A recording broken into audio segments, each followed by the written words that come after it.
имаме презентација на отворениот повик на Фондот за иновации и технолошки развој за комерцијализација на иновации. Стопанската комора на Македонија ги поддржува активностите на ФИТР за унапредување, односно поддржување на иновативните активности на компаниите и тоа иако воглавно се подразбира дека треба да се несува на стартап компаниите, ние ја поддржуваме идејата за поддржување на иновативните активности, односно за поддршка на овие мерки за дури етаблираните, односно големите компании, затоа што предизвиците за освојување на нови пазари, како и предизвиците за исполнување на очекувањата и барањата на потрошувачите, кои што се менуваат во согласно со светските трендови, од компаниите бараат постојано да воведуваат иновации во нивните производи, услугите кои што ги нудат, односно во целиот процес на производство, вклучувајќи дистрибуцијата и понудата која што стигнува до крајните потрошувачи. Поради тоа сметаме дека отворениот повик на Фондот за иновации треба да придонесе за унапредување на состојбите со иновативноста во македонското стопанство, каде што има значаен простор за подобрување, односно за унапредување. Големиот интерес на компаниите кои што ќе бидат присутни на денешната презентација покажува дека компаниите ги препознаваат мерките и очекуваме да има голем интерес помеѓу компаниите членки на Стопанската комора на Македонија да се пријават, односно да поднесат своји апликации на овој повик. Добар ден на сите. Ја почнуваме недел Светската недела на предприемништво со презентација на новиот објавен повик на Фондот за иновации и технолошки развој за комерцијализација на иновации. Повикот е во рамки на планот за економски раст на владата. Втор повик поред. Минатата година ја почнавме циклусот со објавување на повици, она што е новина е што Светската банка станува наш финансиски партнер. Ги прифати условите кои што ги нуди владата за поддршка на економијата, така што со овој јавен повик започнуваме ваков тип на соработка помеѓу владата на Република Северна Македонија и Светската банка. Вкупниот обем на средства е 5 милиони евра, 3 милиони се средства на владата на Република Северна Македонија, 2 милиони се средства на Светската банка.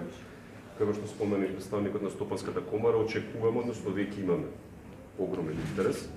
Заклучно сутра имаме 811 регистрации и публикување на апликацијските формулари, што е значително над бројката што има минатата година. Така што она што го добиваме веќе како прашање, ова веќе трето Стопанска комора на која што го презентираме јавниот повик, тоа е дали постои можност повикот да се прошири доколку имаме поголем број добри квалитетни апликации. Одговорот е да.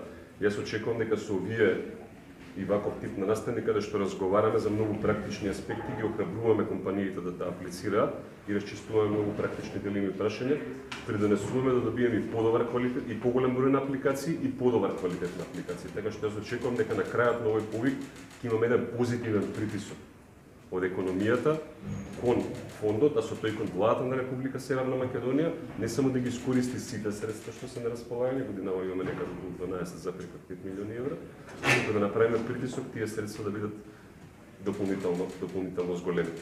Она што е новина во рамки на овој повик е тоа што го прошируваме партнерството помеѓу владата и компаниите. Фондот за иновации и технолошки развој ќе стане партнер и успех на резултатите. Значи, очекуваме дека овие компании кои што ќе ги финансираме, а повикот отворен за сите. Стартап, микро, мали и средни компании, за големите ќе развиеме посебна програма. Учествуваме со 5% во нивниот годишен приход по завршување на инвестиција. Тоа значи дека на среден рок, значи зборуваме за следните 2, 3, 5 години, очекувам дека фондот ќе генерира приход од успехот на овие компании кои што понатаму повторно ќе го вложува во нови програми. Со тоа нема постојано да бидеме зависни од финансирање од страна на буџетот на Република Северна Македонија, туку што средствата што ќе ги остваруваат компаниите низ успехот на овие проекти ќе може понатаму се враќа во економијата, што е систем кој што постои во светот, сакаме да го примениме и во нашата држава. Дали имате направено присметки колку од прилика годишно би имало поврат на средства во Фондот за иновации, пошто велите дека тие повторно ќе ги реинвестирате? Имате направена математика колку би биле приходите годишни по основна поврата? Значи, јас ќе ви кажам една анализа која што веќе ја завршивме, резултатите ќе ги презентираме во наредните денови во рамки на неделата на предприемништвото, меѓутоа ќе ви кажам една анализа која што покажува дека компаниите што се финансирани во изминатиот период, зборам од 2015 година нааму, остваруваат во просек 50% повисок приход од периодот пред да почнат оваков тип на инвестирање. Добивката им расте со 60% во просек на годишно ниво во однос на периодот пред да вложат во развој на иновации и технолошки развој, што мене ми дава индикатор, што не само на мене, но на сите ни е добар индикатор дека овие компании прво се успешни и второ генерираат доволно приход не само за себе, туку и можност да влеземе во ваков тип на соработка и понатамошно финансирање.